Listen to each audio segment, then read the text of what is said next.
நான் வந்து வெள்ளை பொங்கல் பண்ண போகிறேன். பாருங்கள், பால் வச்சுருக்கிறேன். அதுக்கு தேவை இருக்கிற ஒரே ஒரு கிளாஸ் அரிசி. என் டாக்டருக்கு ரொம்ப பிடிக்கும். அப்புறம் வந்து கிஸ்மிஸ்ஸு, முந்திரி, கேஷ்நட்டு, ஏலக்காய் வந்து நான் பவுட்ரு பண்ணி வச்சுருக்கிறேன். பவுட்ரு தான் போட போகிறேன். நெய். அப்புறம் வந்து நாங்கள் எப்போவுமே வந்து அரிசி கழுகும் போதே துவரம் பருப்பு நாங்கள் போட்டிப்போம். பொங்கலுக்கு வந்து நல்லாயிருக்கும். இப்போ இது வாஷ் பண்ணிடலாம். வாஷ் பண்ணி வச்சுருக்கிற அரிசி.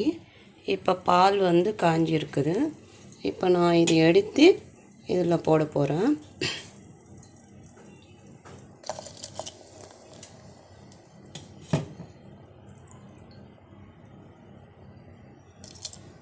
மேலே சின்னும் பார்த்து போட்டுக்கோங்க.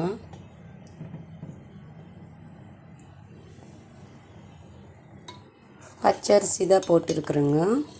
இது வந்து நல்லா குழஞ்சிடணும்.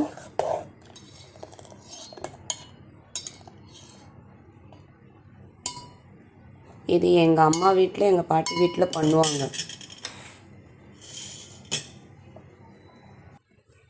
இந்த வெல்லம் வந்து நாங்கள் பல்லாரியிலேருந்து எங்கள் மாமா அனுப்பிச்சிடுவார் எனக்கு வந்து எப்போவுமே. இது ரொம்ப நல்லாயிருக்கும். டேஸ்ட் எல்லாம் பொங்கலுக்கு அதுக்கு எல்லாத்துக்குமே வந்து ரொம்ப ஸ்வீட்டாகவும் இருக்கும். ஒரிஜினலுங்க. இது வந்து நல்லாயிருக்கும். இதுதான் நான் இப்போ பொங்கலில் போட போகிறேன். பாருங்கள், திக்காயிட்டு இருக்கிற டைமில் நம்ம கொஞ்சம் ஏலக்காய் பவுடர் நான் வந்து வீட்டிலே பண்ணி வச்சுப்பேன். பண்ணிவிட்டு நல்லா ட்ரை பண்ணி, இது எங்கள் ஹஸ்பண்ட் தான் எனக்கு வந்து ஐடியா கொடுத்தாரு. அப்படியே முழுசாக போட்டுட்டோம்னா அது வாய்க்கு படும்போது இதாக இருக்கும். இந்த மாதிரி பவுட்ரு பண்ணினா நல்லாயிருக்கும் அப்படின்னு.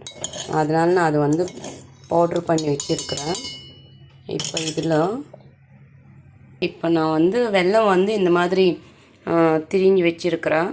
இது என்னென்னா, இந்த பிளேட்டு வந்து எங்கள் வீட்டுக்கு பெரியவங்க வந்தாங்கன்னா அவங்க வந்து சாட்டர்டே எல்லாம் வந்து நான்வெஜ் அதெல்லாம் தொடாத பிளேட் இருக்கணும். ஸோ இந்த மாதிரி நாங்கள் பிளேட்டு வச்சுப்போம் வெஜிடேரியன் அப்போ வந்து. ஸோ இதில் வந்து சாமிக்கு வைக்கலாம், அதே ஏதாச்சும் பூஜை அந்த மாதிரி பண்ணும்போது யூஸ் பண்ணுறதுக்காக இந்த மாதிரி பிளேட்டு யூஸ் பண்ணுறது நாங்கள். ஸோ நான் அதிலே வெல்லம் வந்து துருவி வச்சுருக்கிறேன். நான் இப்போ இந்த வெல்லம் வந்து, ஏன்னா எங்கள் வீட்டில் பெரியவங்க சாட்டர்டே வந்து ஒரு வேளை தான் சாப்பாடு சாப்பிடுவாங்க, பெருமாள் கும்பிட்றவங்க. ஸோ அதனால தான் நாங்கள் வந்து அதெல்லாம் வந்து பார்த்து இது பண்ணிப்போம். இப்போ நான் இந்த வெல்லம் வந்து இதில் போடுறேன். நீங்கள் நினைக்கலாம், என்னடா இவ வந்து எப்போ பாரு ராயல்சீமா பல்லாரி அப்படின்னு சொல்கிற அப்படின்னு. என்னோடய ரிலேஷன்ஸ் எல்லாருமே வந்து கர்நாடகா ராயல்சீமாவில் தான் இருக்கிறாங்க.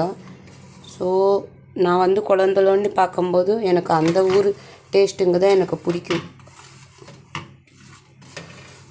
அதனால தான் என்னோடய லாங்குவேஜ் கூட கொஞ்சம் டிஃப்ரெண்ட்டாக இருக்கும். நான் இதெல்லாம் ஏன் ஷேர் பண்ணிக்கிறேன்னா, மனம் விட்டு பேசினா எல்லாமே வந்து நான் ஃப்ரீயாக இருக்கும்லங்க.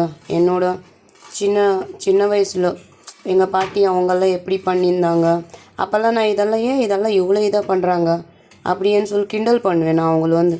பட் இப்போ தான் எனக்கானி ஒரு வீடு, எனக்கானி ஒரு குழந்தை இருக்கும்போது, ஓ இதெல்லாம் வந்து சாம்பிரதாயம், இதெல்லாம் பண்ணணும் சுவாமிக்கு அப்படின்னு எனக்கு வந்து எதுக்காக பெரியவங்க நமக்கு இதெல்லாம் சொல்லி கொடுப்பாங்கன்னது எனக்கு தெரியுது இப்போ தான்.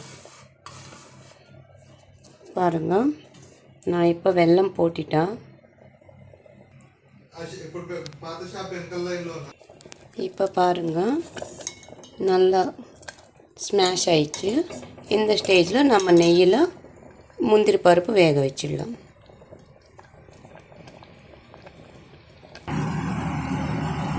நெய் காஞ்சிச்சு. முந்திரி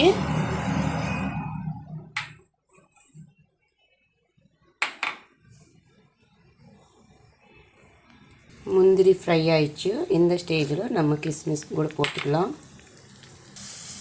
இப்போ நம்ம இதில் போட்டுடலாம்.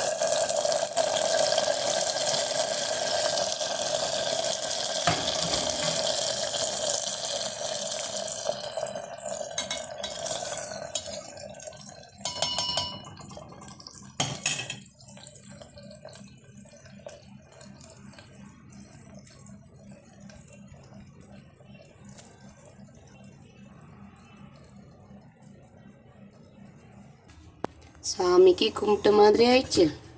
சாமி பிரசாதம் சாமிக்கு வச்சாச்சுங்க. எங்கள் வீட்டிலலாம் இது பார்த்தாங்கன்னா ரொம்ப ஹாப்பியாக இருப்பாங்க. முன்னெல்லாம் அப்படின்னு சொல்லிட்டு ஒரு கேர்லெஸ்ஸாக இருப்பேன். நான் இப்போ தான் தெரியுது பெரியவங்க எதுக்காக நமக்கு எல்லாம் சொல்லி கொடுக்குறாங்க அப்படின்னு. இது எங்கள் அப்பாவுக்கு.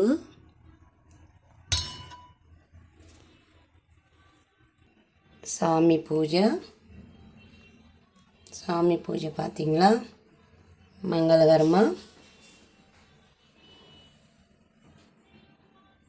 ஆனால் பூஜை பண்ணுற அன்றைக்கி வீட்டில் அவ்வளோ ஹாப்பியாக இருக்கும். எனக்கு வந்து வீடே ஒரு கலகலான்னு இருக்கும், நல்லாயிருக்கும், மனசு நிம்மதி.